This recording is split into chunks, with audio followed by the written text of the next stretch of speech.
We head now to Iran and a new defiant challenge from that country, a country filled with nuclear ambition. And once again, ABC's David Muir is reporting live from Tehran tonight. David.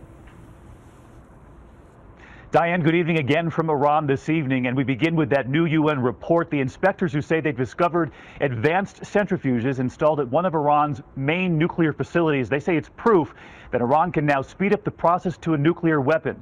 Iran, of course, saying it has no such ambition, but the State Department, Diane, reacting quickly tonight, calling this further escalation a provocative step just days before the U.S. and Iran are back at the negotiating table. And tonight, right here, you'll hear from the Iranian people we spoke with today, many of whom say they're the ones caught in the middle.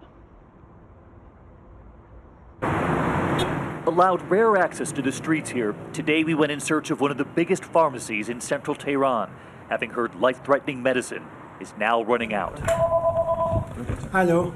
Dr. Karola Gulami runs the pharmacy. Right now we have shortage almost of every category of the medicine. And he points straight to those tightening U.S. sanctions meant to force Iran's leaders to change course on their nuclear program, now affecting everyone, even patients buying medicine.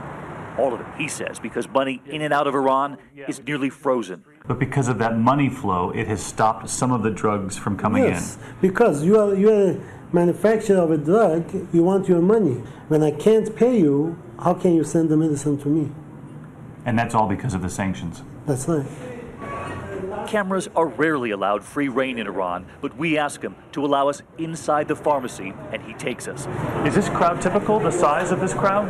Immediately, we see the lines as we snake our way behind the counter to the back, where not only are they low on many medications, they have run out of several cancer drugs. Like colon cancer. That you don't have. That they don't have it. And what do you give instead? But you don't have it, nothing. And by midday alone. How many people have been asking for it? But 40 people today. 40 people today have asked.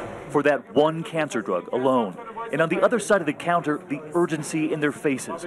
This man shows us the prescription for a loved one with leukemia.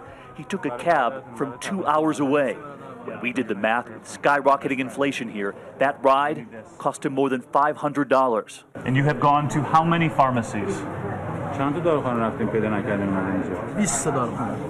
Over 20. And while we were there, he finally makes his way to the window, where he is told there is none left.